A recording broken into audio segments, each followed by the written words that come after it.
বামন গাজির পূজা বাংলায় হওয়া উচিত না। ইউটিউব চ্যানেলে কিছু চুন্নুমুন্নুকে দেখতে পাচ্ছি যারা প্রশ্ন দিয়ে পুরস্কার ঘোষণা করছেন।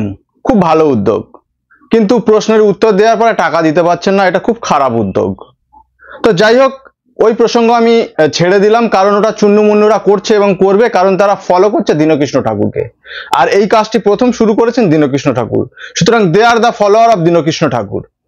এই বিষয় নিয়ে আমাদের মধ্যে আর মতভেদ তৈরি হওয়ার দরকার নেই, কারণ তারা দীনকৃষ্ণ ঠাকুরকে ফলো করে দীনকৃষ্ণ ঠাকুরের উদ্দেশ্য যে সমাজ সংস্কার করা, সেই কাজটি তারা করার চেষ্টা করছেন। খুব ভালো উদ্যোগ।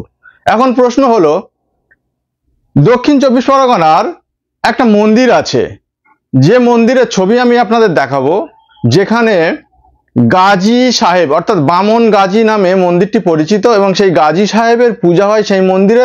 অবাক হয়ে গেলাম, গাজী সাহেবের সঙ্গে গোপাল রয়েছেন। তো এই চুন্নুমুন্নুদের কাছে আমি জানতে চাইবো, এই গাজী সাহেব আসলে আপনাদের সম্পর্কে কে হয়? আপনারা কখনো তো প্রতিবাদ করলেন না যে বাংলার বুকে গাজী সাহেবের পুজো কি কারণে হবে। গাজী সাহেবের সঙ্গে কৃষ্ণ ভক্তদের কি সম্পর্ক আছে?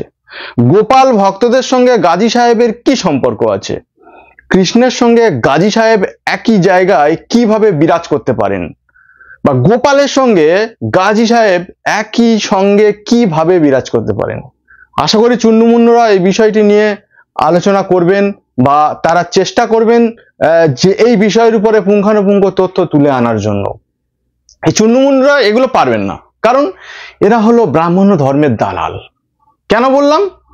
একটা বিষয় ভেবে দেখুন, যেখানে সুদামা কৃষ্ণ সুদামাকে পা ধুয়ে দিচ্ছেন। সুদামা হলো একজন ব্রাহ্মণ সন্তান।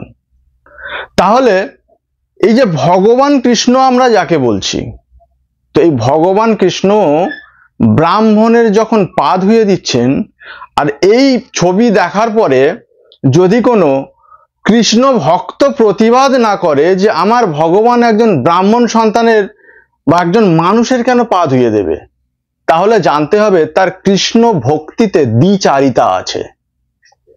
আরো অন্য বিষয়ের উপরে যদি আমরা দেখি, প্রসঙ্গক্রমে দেখতে পাবো বিষ্ণু সংহিতা স্পষ্ট প্রমাণ দিচ্ছে যে দেবতারা হলেন অপ্রত্যক্ষ দেবতা, আর ব্রাহ্মণরা হলেন প্রত্যক্ষ দেবতা।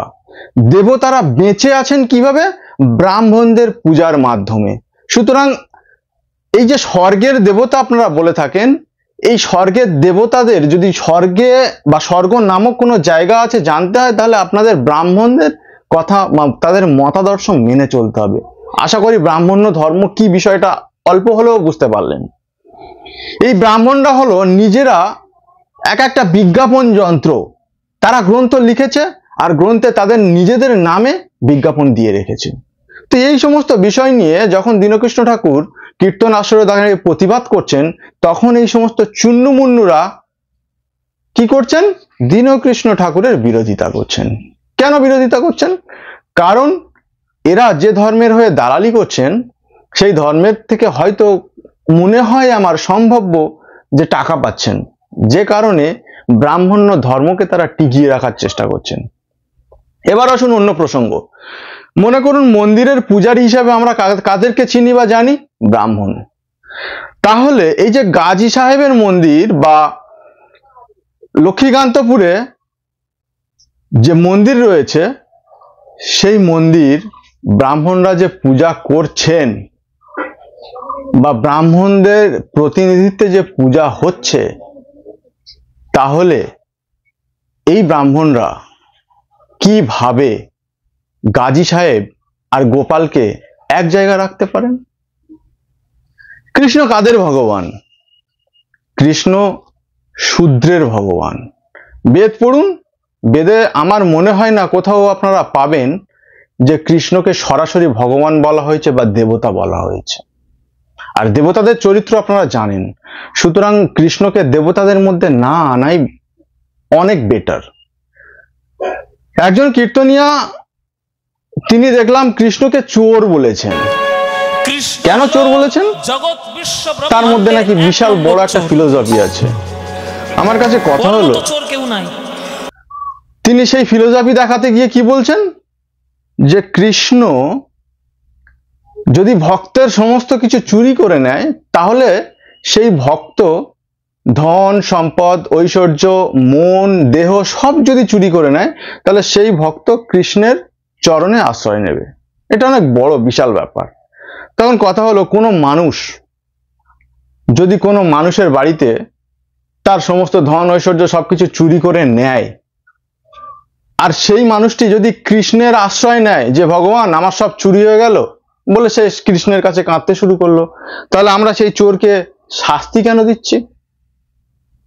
সে তো ভালো কাজ করেছে, সে তো ভগবানেরই জন্য কাজ করলেন।